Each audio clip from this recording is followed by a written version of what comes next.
ನಮ್ಮ ಚಂದ್ರಶೇಖರನಾಥ ಸ್ವಾಮೀಜಿಯವರ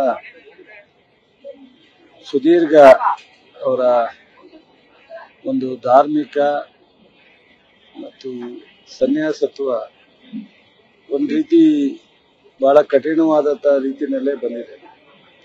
ಚುಂಚನಗಿರಿನಲ್ಲಿ ಪ್ರಾರಂಭ ಆಗಿ ಈ ಒಂದು ಕೆಂಗೇರಿಯ ವಿಶ್ವ ಒಕ್ಕಲಿಗರ ಮಠದ ಒಂದು ಅಂತ್ಯ ಇಲ್ಲಾಗಿದೆ. ಬಹಳ ಕಷ್ಟ, ಶ್ರಮ ಮತ್ತು ಏನೋ ಒಂದಷ್ಟು ಆಸೆಯನ್ನ ಇಟ್ಕೊಂಡಿದ್ರು. ಒಂದು ಸಂದರ್ಭದಲ್ಲಿ ನಾವು ಒಂದಷ್ಟು ಸಣ್ಣ ಸೇವೆ ಮಾಡುವಂತ ಅವಕಾಶಗಳು ಈ ಕ್ಷೇತ್ರಕ್ಕೆ ಹಿಂದೆ ಟ್ರಾನ್ಸ್ಪೋರ್ಟ್ ಮಿನಿಸ್ಟರ್ ಆದಾಗ ಸಿಕ್ಕಿದ್ದಂತ ಸಂದರ್ಭದಲ್ಲಿ ಸಹ ನಾನು ಪ್ರಯತ್ನ ಮಾಡಿದ್ದೀನಿ. ಮತ್ತು ಈಗ ಅವರು ಇನ್ನೂ ಆರೋಗ್ಯವಾಗಿದ್ದಾಗಲೇ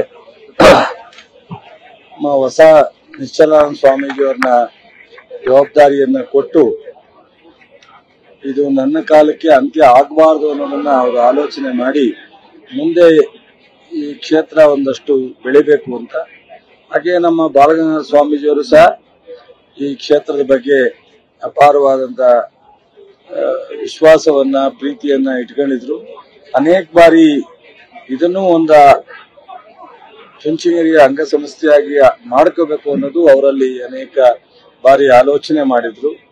ಅದು ಅನೇಕ ಕಾರಣಾಂತರದಿಂದ ಪ್ರತ್ಯೇಕವಾಗಿ ಉಳಿತು. ಇವತ್ತಿನ ನಿರ್ಮಾಣ ಸ್ವಾಮೀಜಿಯವರು ಸಹ ಅವತ್ತಿನ ಬಾಲಗಂಗಾಧರ ಸ್ವಾಮೀಜಿಯವರು ಏನು ವಿಶ್ವಾಸ ಇಟ್ಟಿದ್ರೋ ಅದೇ ವಿಶ್ವಾಸದಲ್ಲಿ ಚಂದ್ರಶೇಖರನಾಥ ಸ್ವಾಮೀಜಿಯವರಿಗೆ ಏನೆಲ್ಲ ಚುಂಚನಗಿರಿ ಒಂದು ಪೀಠದಿಂದ ಗೌರವ ಸಲ್ಲಬೇಕು, ಅವರಿಗೆ ಪ್ರೀತಿ ವಿಶ್ವಾಸ ತೋರಿಸಬೇಕು, ಅದನ್ನ ಮಾಡ್ಕೊಂಡ್ ಬಂದಿದ್ರು. ಇವತ್ತು ಈ ಅಂತಿಮ ದರ್ಶನ ನಾವೆಲ್ಲರೂ ಇವತ್ತು ಅನೇಕರು ದೇವೇಗೌಡರು ಬಂದಿದ್ದಾರೆ ಮತ್ತು ಅನೇಕ ಸ್ವಾಮೀಜಿಗಳು ಎಲ್ಲರೂ ದೇಶ ಕೇಂದ್ರ ಮತ್ತು ನಮ್ಮ ಬೇರೆ ಬೇರೆ ಎಲ್ಲ ಮಠದ ಸ್ವಾಮೀಜಿಗಳು ಬಂದಿದ್ದಾರೆ. ಈಗ ಡಿ.ಕೆ. ಶಿವಕುಮಾರ್ ಅವರು ಸಹ ನಮ್ಮ ನಾಯಕರು ಬರ್ತಾ ಇದ್ದಾರೆ.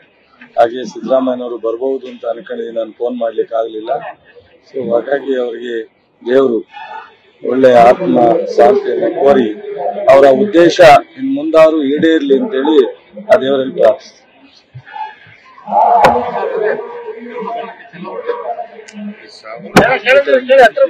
ಈ ಟೈಮ್ನಲ್ಲಿ ಬೇಡ, ಅವ್ರಿಗೆ ಏನಾಗುತ್ತೆ, ಬಿಜೆಪಿ ಅವರಿಗೆ ಟೈಮೂ ಗೊತ್ತಿಲ್ಲ, ಕಾಲನೂ ಗೊತ್ತಿಲ್ಲ, ಸಮಸ್ಯೆನೂ ಗೊತ್ತಿಲ್ಲ. ಧರ್ಮಸ್ಥಳದ ಬಗ್ಗೆ ನಮ್ದು ಯಾರ್ದು ಕಾಂಗ್ರೆಸ್ ಹೋರಾಟ ಅಲ್ಲ.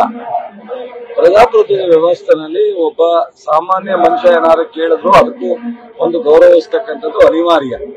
ಡೆಮಾಕ್ರಸಿನಲ್ಲಿ ಒಂದು ಕೋರ್ಟಿಂದ ರೆಫರೆನ್ಸ್ ಬಂದಿದೆ. ಒಬ್ಬ ಅನಾಮಧೇಯ ಇದ್ರ ಬಗ್ಗೆ ಅನೇಕ ಬಾರಿ ಪ್ರತಿಭಟನೆ, ಈಗ ಒಂದು ಎಂಡ್ ಆಗುತ್ತೆ. ಧರ್ಮಸ್ಥಳದ ಬಗ್ಗೆ ನಮ್ಮ ಅವ್ರಿಗೆ ಏನಿದೆ ಅದಕ್ಕಿಂತ ಯಾರಿದೆ, ಇದ್ರಲ್ಲೂ ರಾಜಕಾರಣ ಬಳಸ್ಕೊಳ್ಳೋದಕ್ಕೆ, ಇದ್ರಲ್ಲೂ ರಾಜಕೀಯ ಬೆಳೆಸಕ್ ಹೋಗೋರಿಗೆ ಏನ್ ಹೇಳಕ್ಕಾಗುತ್ತೆ.